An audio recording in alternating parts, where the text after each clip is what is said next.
আলী বাবরারের লেখা রিসফা chapter 2 episode 3 অন্তিম পর্ব। গল্পটি ভালো লেগে থাকলে এরকম আরো অনেক নতুন নতুন গল্প শোনার জন্য অবশ্যই আমার চ্যানেলটি সাবস্ক্রাইব করতে ভুলবেন না কিন্তু। ধন্যবাদ। গালিব স্যার অবাক হয়ে বলল, ডোরিয়া? আমি খেয়াল করলাম লোকটার কেমন অদ্ভুত চাহনি, লাল চক্ষু বিশিষ্ট, মাথায় কালো কাপড় বাঁধা। যেটা দেখে ভয় পেলাম তা হলো লোকটার জিহ্বা চিকন, একদম সাপের জিহ্বার মতো। যখন সে কথা বলছিল তখন জিহ্বাটা বারবার সাপের মতো বের করছিল। লোকটা বলল, অবাক হয়ে গেলি তাই না? তুই যা করে বেড়াচ্ছিস তাতে তোর সাথে দেখা না করে পারলাম না। এবার আমি তোকে সতর্ক করতে আসিনি, কারণ আমি জানি পৃথিবীতে এমন কোনো সতর্কবার্তা নেই যে তোকে ভয় পাওয়াতে পারে। আমি ভয় পেলেও গালিব স্যার কান চুলকাতে চুলকাতে বলল, তাহলে কেন তোর এত মূল্যবান সময় নষ্ট করতেছিস এখানে? তুই যে আমার কিচ্ছু চিনতে পারবি না আমি সেটা জানি। ডোরিয়া একটু অপমান বোধ করলো এবং বলল, তোকে একটা অফার দিতে এসেছি। তুই যদি এবার আমার কাছ থেকে রিসফাকে মুক্ত করতে পারোস তাহলে আর কোনোদিন আমি ফিরে আসবো না, তোকে বিরক্ত করব না। এটা আমার পক্ষ থেকে তোর সাহসিকতার পুরস্কার। ও আচ্ছা, এই কথা তাহলে। ঠিক আছে, আমি তোর অফার গ্রহণ করলাম, কিন্তু যদি আমি এটা না পারি তাহলে কি হবে? কারণ অফার তো এক পক্ষে হয় না, এখানে তোর কোনো ফায়দা আসে নিশ্চয়। ডোরিয়া হাসি দিয়ে বলল, এই জন্যই তো তোকে এত ভালো লাগে আমার। নিশ্চয়ই আমারও ফায়দা আছে। সেটা হলো, তুই যদি রিসফাকে মুক্ত করতে না পারিস তাহলে তুই স্বইচ্ছায় আমার কাছে নিজের আত্মা অর্পণ করবি। আমি তোর আত্মা চাই। আমি বললাম, না স্যার, আপনি তার কথা মানবেন না। সে আপনাকে ফাঁসাতে চাচ্ছে। রিসফাকে মুক্ত করলেও সে তার কথা রাখবে না। ডোরিয়া বলল, এই জন্যই মেয়ে মানুষ আমার ভালো লাগে না। সব ভালো কাজে ব্যাগরা দিবে। আমরা জিন জাতি, আমরা মরে গেলেও আমাদের দেওয়া ওয়াদা থেকে বিচ্যুত হয় না। গালিব স্যার বলল, আচ্ছা ঠিক আছে, আমি তোর অফারে রাজি। আমি জানি আমি জিতবো। তুই তোর ওয়াদা রাখার জন্য প্রস্তুত হয়ে নে। ডোরি একটু শয়তানি হাসি দিয়ে হাঁটতে হাঁটতে চলে গেল এবং যাওয়ার আগে বলল, তোর হাতে সময় মাত্র একদিন। আশেপাশে তাকিয়ে দেখলাম অনেকে আমাদের দিকে তাকিয়ে আছে। তার মানে ডোরিয়াকে শুধু আমরাই দেখতে পেয়েছি। মানুষ আমাদের পাগল ভাবছে হয়তো। আমরা সেখান থেকে তাড়াতাড়ি হাঁটা দিলাম। আমি স্যারকে বললাম, সে চাইলে তো এখনই আমাদের মেরে ফেলতে পারতো, তাহলে মারলো না কেন? আমিও সেটাই ভাবছি। আমি তো ঢপের ঠেলায় বলে দিয়েছি সে আমার কিচ্ছু করতে পারবে না, তবুও সে কোনো রিয়াক্ট করলো না কেন বুঝলাম না। তাহলে এখন আমরা কি করব? আপনি তো ডোরিয়াকে বলে দিলেন তার অফারে রাজি। যদি এটা না করতে পারেন তাহলে তো সে আপনাকে মেরে ফেলবে। আমি মারা যাব বলে কষ্ট পাচ্ছ, নাকি তোমার বোনকে মুক্ত করব না বলে কষ্ট পাচ্ছ? কোনটা? জানি না স্যার, তবে মনটা কেমন অস্থির লাগছে। এর মাঝেই হঠাৎ আমাদের সামনে রিসফা আসলো বাতাসের গতিতে। আমরা থমকে দাঁড়িয়ে গেলাম। রিসফা বলল, তাবিজ পুড়িয়ে ফেলেছেন বলে এখন আমি এখানে। আমাকে আটকে রাখার শক্তি এখন কারো নেই। তবে আমার মৃতদেহ যতক্ষণ ডোরিয়ার কাছে থাকবে ততক্ষণ আমি এই পৃথিবী ছেড়ে আমার নির্দিষ্ট ঠিকানায় পৌঁছতে পারবো না। আমার মৃতদেহ এনে কবর দিতে হবে আপু, তাহলেই আমি চিরতরে মুক্তি পাবো। আমি সামনে গিয়ে রিসফার ঠান্ডা মুখে হাত বুলিয়ে বললাম, বোন, তুই আমার জীবনে এমন একটা সময় এলি যখন আমি চাইলেও তোকে নিজের কাছে রেখে দিতে পারবো না। আমার মাকেও আমি কোনোদিন দেখলাম না, তার আদর পেলাম না। কেন হলো এমনটা আমার সাথে? রিসফা বলল, আপু, সৃষ্টিকর্তা হয়তো এভাবেই আমাদের ভাগ্য লিখে রেখেছেন। আমরা চাইলেও তো আমাদের ভাগ্য পরিবর্তন করতে পারি না। মা তোমাকে অনেক ভালোবাসতো, আমার কাছে সবসময় তোমার কথা বলতো। আমিও ভাবতাম বড় আপু থাকলে আমাকে খুব আদর করত। অনেক খুনসুটি, ঝগড়া, অভিমান হতো, কিন্তু একটা দেয়াল ছিল আমাদের মাঝে।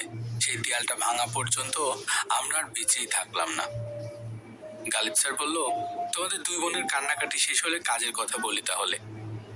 ডোরিয়াকে হারাতে হলে আমাদের কি করতে হবে সে ব্যাপারে কিছু বলো রিসফা।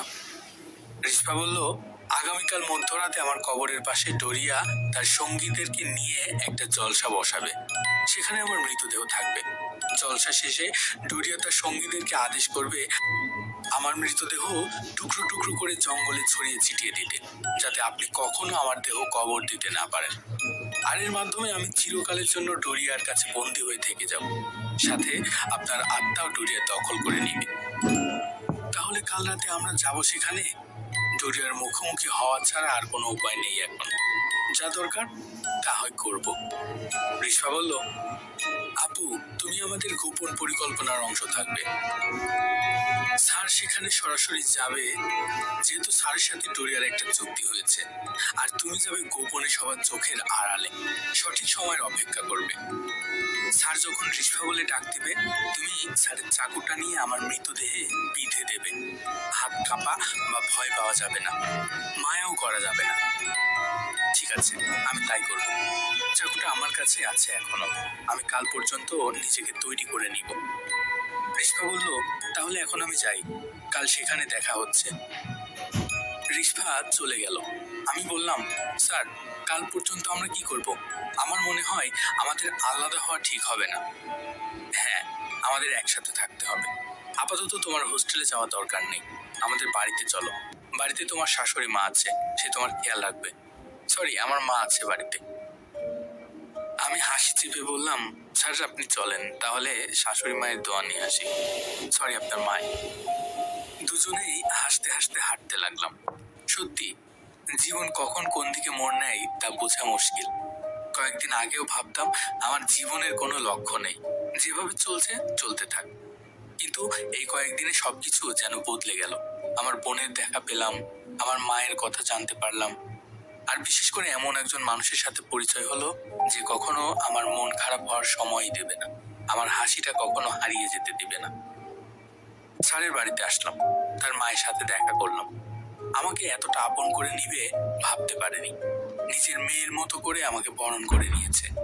মায়ের আদর বোধহয় এমনই হয়।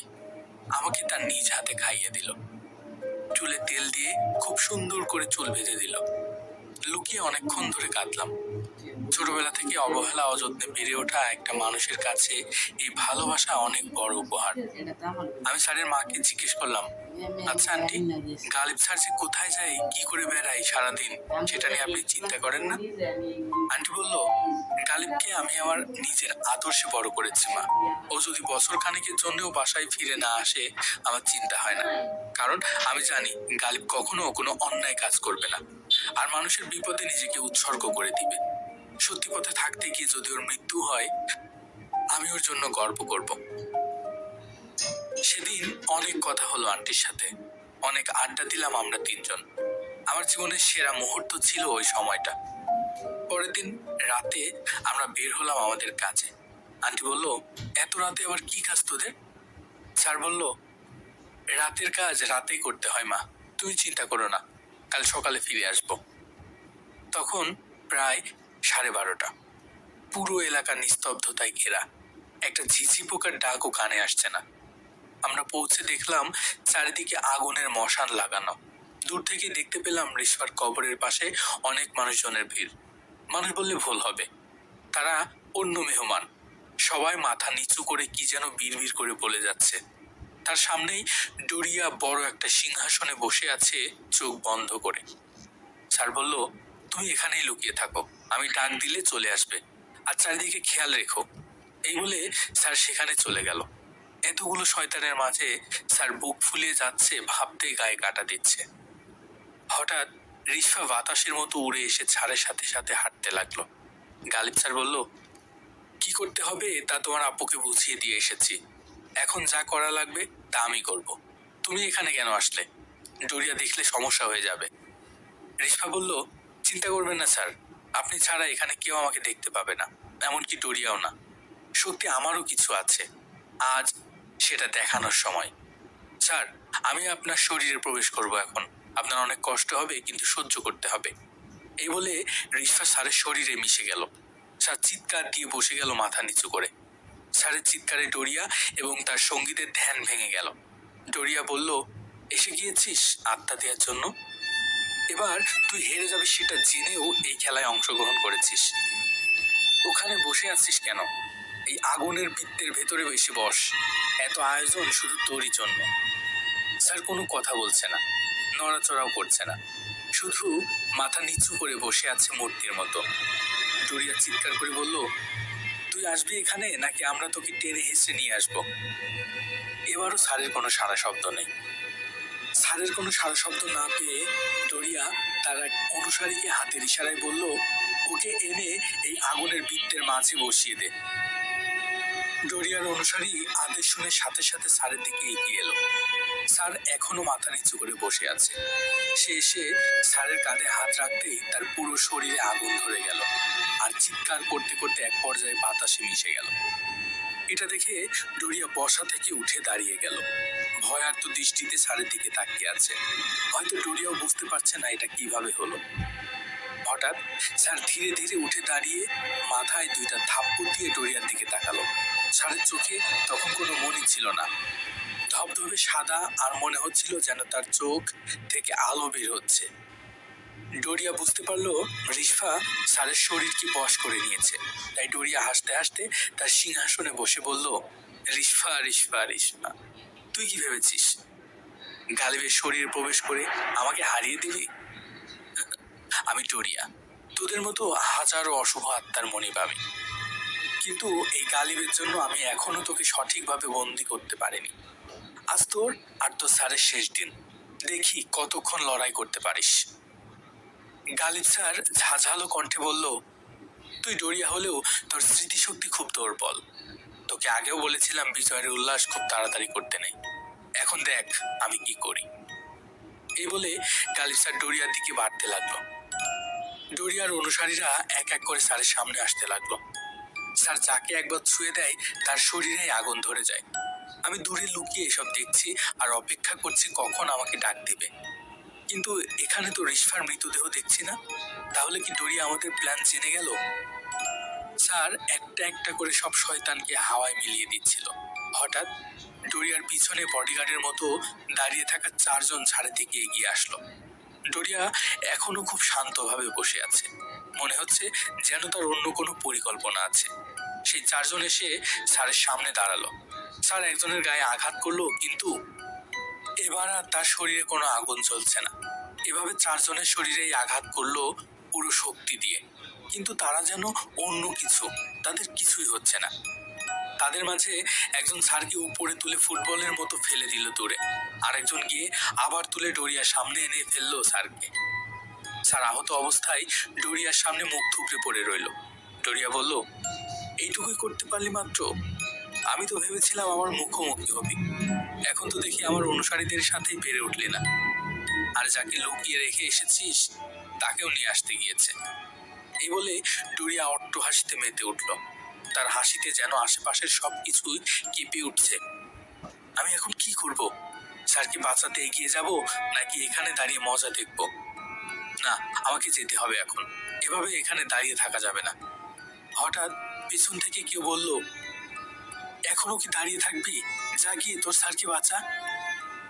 আমি সাথে সাথে পিছনে তাকিয়ে দেখলাম সেই আবির দাঁড়িয়ে আছে ভয়ঙ্কর চোখে। কিছু বুঝে ওঠার আগেই আবির আমার মাথায় কিছু একটা দিয়ে আঘাত করলো। আমার চোখ ঝাপসা হয়ে মাটিতে লুটিয়ে পড়লাম। যখন হুঁশ আসলো তখন আমি মাটিতে শুয়ে আছি। আস্তে আস্তে চোখ মেলে তাকিয়ে দেখলাম স্যারকে আগুনের বৃত্তের মাঝে শুয়ে দেয়া হয়েছে। রিশফাকে লোহার খাঁচায় বন্দি করে রাখা হয়েছে, আর বৃত্তের সামনেই রিশফার মৃতদেহ রাখা আছে। ডোরিয়া বৃত্তের সামনে বসে মন্ত্র পড়ছে, আর কয়েকজন বৃত্তের চারপাশে গোল হয়ে দাঁড়িয়ে আছে। তাদের মাঝে আবিরও আছে। আমার হুঁশ এসেছে এটা কেউ খেয়াল করেনি। আমি চলে গেলাম একটু আগে। স্যার আর আমি যখন এখানে আসছিলাম তখন স্যার বলল, আমাদের পরিকল্পনায় কিছু পরিবর্তন আনতে হবে। রিশফা ডোরিয়ার অনুসারীদের সাথে শোক দিতে পারলেও ডোরিয়ার সাথে পারবে না। আর ডোরিয়া এতটাও বোকা না যে আমাকে আর রিশফাকে বন্দি না করে রিশফার মৃতদেহ এখানে আনবে। আমি আর রিশফার নিজে ইচ্ছাতেই ডোরিয়ার কাছে ধরা দিব, আর তুমি অপেক্ষা করবে রিশফার মৃতদেহ কখন নিয়ে আসে। তোমার কাজ তখনই শুরু হবে। যে কোনো ভাবেই হোক চাকুটা রিশফার বুকে বিঁধে দিতে হবে। আমি শুয়ে আছি জ্ঞান হারানোর ভান করে। এই আবিরটা আমাদের পরিকল্পনার অংশ ছিল না, তাই তার জন্য আমার কাজটা কঠিন হয়ে গেল, কিন্তু আমি এটা করবই। হঠাৎ খেয়াল করলাম স্যারের শরীর থেকে ধোঁয়া বের হচ্ছে। ডোরিয়ার মন্ত্র পড়ার গতিও বেড়ে গেল। তার মানে স্যারের আত্মা নিয়ে যাবে ডোরিয়া। আর দেরি করা যাবে না, এখনই আমার কাজ করে দিতে হবে। সবাই চোখ বন্ধ করে নিজেদের ধ্যানে মগ্ন। আমি ধীরে ধীরে কোনো শব্দ না করে উঠে দাঁড়িয়ে চাকুটা বের করে হাতে নিলাম। অপেক্ষা না করে দৌড়ে গিয়ে রিস্পার মৃতদেহর পাশে বসে এক ঘায়ে চাকুটা রিস্পার বুকে ঘিরে দিলাম। ডোরিয়া চোখ মেলে তাকিয়ে এই দৃশ্য দেখে রাগে অগ্নিশর্মা হয়ে আমাকে হাতের ইশারায় ছুঁড়ে ফেলে দিল। আমি উড়ে গিয়ে গাছের সাথে বাড়ি খেয়ে মুখ থুবড়ে পড়ে রইলাম। ডোরিয়ার আশেপাশে সবাই আস্তে আস্তে হাওয়ায় মিলিয়ে যেতে লাগলো। আবিরও চিৎকার করতে করতে হাওয়ায় মিলিয়ে গেল। বাকি রইল শুধু ডোরিয়া। রাগে ক্ষোভে অপমানে তার সিংহাসনটা উড়িয়ে আমার দিকে ছুঁড়ে মারল। আমি তাড়াতাড়ি করে সরে গেলাম। স্যার এখনো অজ্ঞান অবস্থায় সে বৃত্তে পড়ে আছে। রিস্পা লোহার খাঁচা ভেঙে হাসতে হাসতে বের হয়ে এলো। ডোরিয়া আমার দিকে তেড়ে আসতে লাগলো। তখনই রিস্পা ডোরিয়ার সামনে এসে দাঁড়িয়ে বলল, তুমি হেরে গেছো ডোরিয়া, এটা মেনে নিয়ে তোমার ওয়াদা মতো এখন এখান থেকে চলে যাও। ডোরিয়া জোরে গর্জন করে সবকিছু কাঁপিয়ে দিল। সে কোনোভাবেই মেনে নিতে পারছে না এই হার। রিস্পা আবার বলল, তুমিই বলেছিলে জিনরা কখনো ওয়াদা ভঙ্গ করে না, তাহলে মেনে নাও তুমি হেরে গেছো আর ওদেরকে ছেড়ে দাও। আমিও চলে যাচ্ছি আমার ঠিকানায়। আজ থেকে আমি যেমন মোহন মুক্ত, ওরাও মুক্ত। ডোরিয়া এবার শান্ত হলো এবং বলল, ঠিক আছে, আমি আমার কথা রাখবো, চলে যাচ্ছি, আর কখনো ওদের বিরক্ত করব না। সবাই জানবে ডোরিয়া তার ওয়াদা ভঙ্গ করে না। এই বলে ডোরিয়াও হাওয়ায় মিলিয়ে গেল। আমি দৌড়ে গেলাম স্যারের কাছে। স্যার উঠেন প্লিজ, আমরা আমাদের কাজ সম্পূর্ণ করেছি, ডোরিয়া চলে গিয়েছে। স্যার উঠেন প্লিজ, স্যার বেঁচে থাকেন আমার জন্য। রিস্পা বলল, আপু তুমি স্যারের বুকে চাপ দাও, তার নিঃশ্বাস আটকে আছে। আমি রিস্পার কথা মতো স্যারের বুকে কয়েকবার চাপ দিতেই স্যারের হুঁশ আসলো এবং নিঃশ্বাস নিতে লাগলো। আমি খুশি হয়ে রিস্পাকে বললাম, স্যারের জ্ঞান ফিরে এসেছে রিস্পা। দেখলাম রিস্পার মুখটা একটু মলিন। স্যার বলল, বেহুশ অবস্থায় আমাকে কিস্টিস করা নাই তো আবার? মুখে কেমন মিষ্টি মিষ্টি লাগছে। রিস্পা আর আমি দুজনে হেসে দিলাম স্যারের কথা শুনে। এবার রিস্পা বিদায় নেবার পালা। যাওয়ার সময় রিস্পা একটু শুকনো মুখে হাসি দিয়ে বলল, আপু আমার স্যারকে তোমার জিম্মায় রেখে গেলাম, দেখে রেখো। আর সত্যি অনেক মান নিয়েছে তোমাদের দুজনকে। রিস্পার এই কথা শুনে শুকনো মুখে হাসির মাঝে কিছু একটা না পাওয়ার কষ্ট ভেসে উঠেছে স্পষ্টতই। আমিও বুঝলাম রিস্পার কষ্টটা আসলে কোথায়, কিন্তু কিছু করার নেই, হয়তো এভাবেই লেখা ছিল আমাদের কপালে। স্যার রিস্পাকে বলল, হয়তো আর কখনো দেখা হবে না, যেখানে যাবে ভালো থেকো। এই স্বার্থের পৃথিবী তোমাকে বিদায় দিয়েছে ঠিকই, কিন্তু আমরা সবসময় তোমাকে মনে রাখবো। বোনটাকে বিদায় দিলাম চোখের পানিতে। যদি সম্ভব হতো রেখে দিতাম, কিন্তু আমরা প্রকৃতির বিরুদ্ধে যেতে পারি না। রিস্পাও হাসি মুখে হাত নাড়িয়ে চলে গেল আলোর মতো। আমি বললাম, এবার কি স্যার, কোথায় যাচ্ছি আমরা? কোথায় আর যাবো, আমি আমার বাসায় আর তুমি কারো না কারো বাসায়। এটা কেমন কথা? আমি জানি আপনি আমাকে পছন্দ করেন, আর আপনার মা তো আমাকে বৌমা হিসেবে মেনেই নিয়েছে। তাহলে এখন আমাকে হাঁটু গেড়ে বসে প্রপোজ করবেন? পাগলা গারদের সিট বুকিং দিব নাকি? পাগল হয়ে গেছো তুমি? আমি তোমাকে প্রপোজ করবো কেন? আর তুমি যে আমাকে পছন্দ করো সেটা আমি জানি না মনে করছো, তাই তুমি হাঁটু গেড়ে আমাকে প্রপোজ করবে। আমি মুখ বাঁকিয়ে বললাম, ইস আমার ঠেকা পড়েছে আপনাকে প্রপোজ করতে। এই বলে একটু অভিমান দেখিয়ে হাঁটা দিলাম সামনে। পিছন থেকে স্যার ডাক দিল, রিস্পা। আমি তাকিয়ে দেখলাম স্যার একটু সুন্দর আংটি হাতে হাঁটু গেড়ে বসে আছে। আমি মুখে হাত দিয়ে প্রায় কেঁদে দিলাম। স্যার বলল, রিস্পা তুমি কি আমার সাথে এক বিছানায় বুড়ো হবে? আমি দৌড়ে গেলাম স্যারের কাছে, হাত বাড়িয়ে দিয়ে বললাম, আমি হব। স্যার আমার হাতে আংটি পরিয়ে দিল। এটা তোমার মা তোমার জন্য রেখে গিয়েছিল। রিস্পা আমাকে দিয়ে বলেছিল সঠিক সময়ে এই আংটিটা তোমার হাতে পরিয়ে দিতে, আর এখনই সেই সঠিক সময়। আমি স্যারকে জড়িয়ে ধরে বললাম, আপনি আমার জীবনের সেরা উপহার। সমাপ্ত। এখানেই শেষ হলো রিস্পার জীবনের গল্প। অবশ্যই কমেন্ট করে জানাবেন কেমন লাগলো আপনাদের কাছে।